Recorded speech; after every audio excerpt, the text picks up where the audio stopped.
And avert your eyes, women and children, okay, because this is going to leave a mark. The atmosphere at that game sucked. I was there. The atmosphere sucked. The juice from the players, the sense of urgency, there was no sense of urgency. Okay? It was a really sleepy performance. I took a picture of a kid sleeping, of like a toddler sleeping, and I said, this picture represents Clemson's offensive performance thus far. It's offensive. Hello, guys. Hey, it's time to play. This is not a noon game. It's 3:30. Let's go. There was no juice. I had friends that were at the Tiger Walk, and they said there was no juice from the team. There was no juice from the fans. And everyone wants to know, like, okay, well, who do we blame here? Is it the fans? Is it the team? What is it? Oh, man, the team didn't give us anything to cheer about. Brother, it's chicken and egg. Championship level programs have an A-plus team and an A-plus fan base that are bringing it. I didn't see either side bringing it on Saturday. Okay, so let's not point the finger, between fans and team and fans. Let's accept accountability that none of it was good enough. None of it was good enough. All right? The team lacked energy, lacked urgency, right? Like, where is the leadership on this team to get everybody going? And then the fan base was just sleepwalking. There was no, I was there. Okay, I was there. Now, I was there in the upper deck. I got some thoughts on that, by the way. It's a beautiful view. I felt like I was watching the game from the Goodyear blimp, an absolutely gorgeous view, and I was terrified. Diesel, I'm not sure if you saw the picture, but I went all the way to the top. Yeah, I'm surprised you actually paid that off. Of course. Well, listen, I lost 2 years of my life doing that, Diesel. Okay, it's up there. I told you, it's way up there. No, listen, man, that was a big deal. Like, for the whole first quarter, Angela will tell you, I was holding on to my seat and like leaning back, kind of like lying down, because it felt like I'm falling off. It felt like I'm falling to my death. I'm not like, dude, I was terrified. I got a problem with heights. And then, like, the worst part is, the worst isn't even going up, it's going down.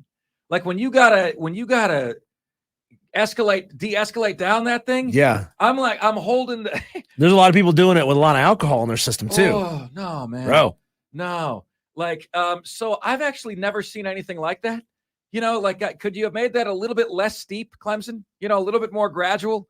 That would have been nice. But when you get up there and when you get used to it, as I did in the second quarter, it was a gorgeous view. Got to meet a lot of great Clemson fans over the weekend. A lot of great Clemson fans.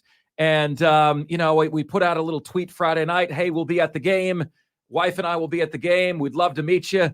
Man, like, a bunch of people retweeted that. Next thing you know, we're getting more invites to come to tailgates than we could ever attend.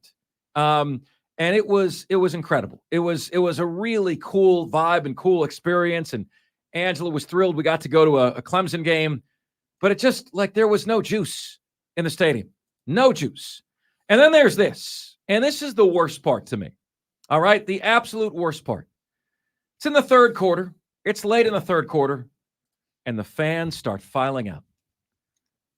I'm looking at the score. I'm like, guys, are we? So you're filing out regardless of what the score is. You've already made the decision ahead of time that you're filing out of the game, right? You're like, you decided before the game began. Okay, well, Clemson's going to be up 34-6, and I'm going to file out of the game. Bro, the upper deck was empty, okay? Was just about empty. And I said, like, what's going on? And they said, oh, the students got to get to the bars. The students got to get to the bars. Guys, the score was 10-6 in the fourth quarter, okay? Like, the fourth quarter score was 10-6. The outcome of the game was very much in doubt. Where the hell are you going? I'm looking right at you. That's inexcusable. That's inexcusable. What if there's a sudden change? Those of you who are like, oh, the game is in hand. It was all good. We went ahead and took off. What if there's a sudden change? Sorry, Madcraft. Where something crazy happens at the end and you need a really loud crowd on a defensive stand, and there's nobody around to make any noise. And what if that happens? And you've all left. Now you can't get back in.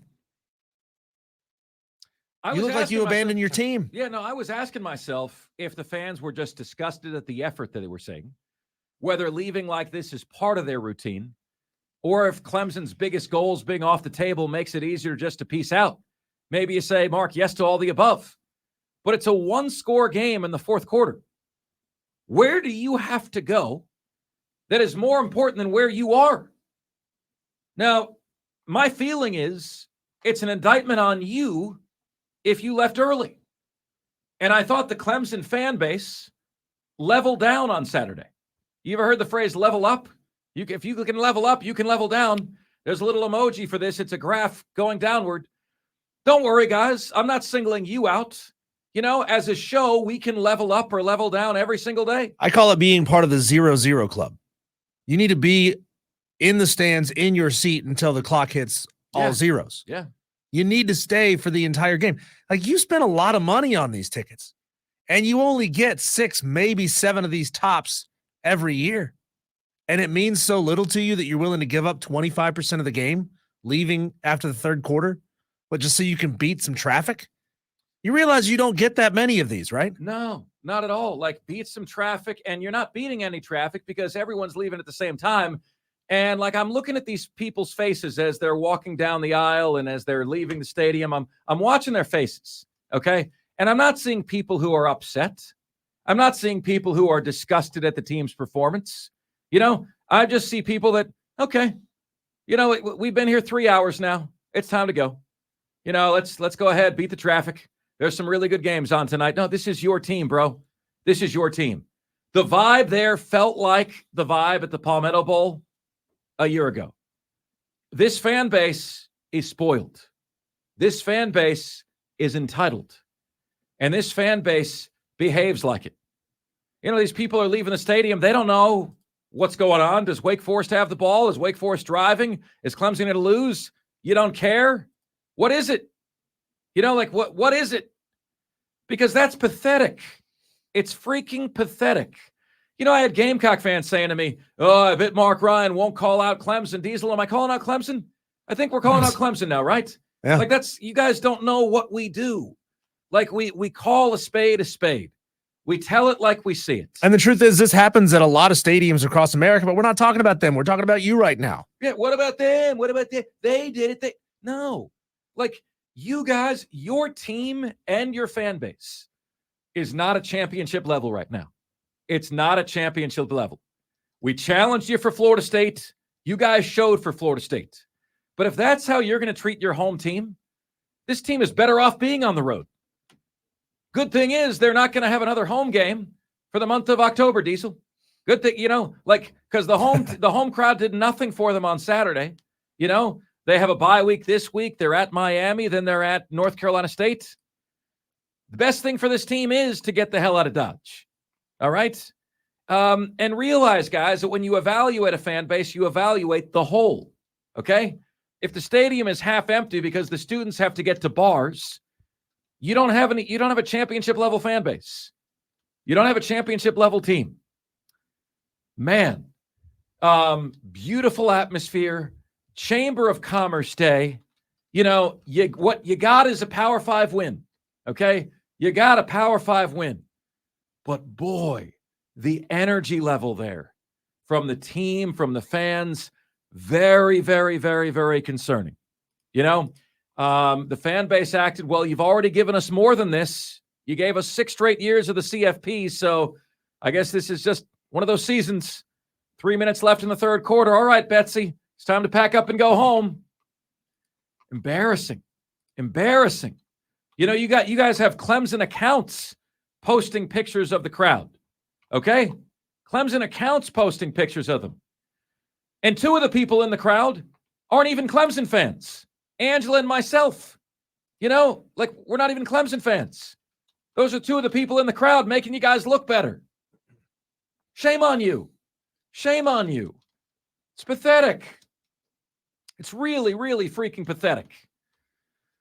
I mean, can I Well, he only calls out Gamecock fans. Can you guys tell the Gamecock fans that I'm calling out Clemson now too? Please? Because I'm trying to tell you what you're going to need to do to get back to where you need to be. Dan Mullen, when he was the coach at Florida, I thought said it best. He goes, it's not we win, then you show up. It's you show up, then we win. What is it in the chicken and the egg to you? Because on Saturday, the team had no juice. The fans had no juice. Man of Tomorrow on the YouTube page says it's a Tommy Bowden era level of excitement right now for Clemson football. The vibe sucked.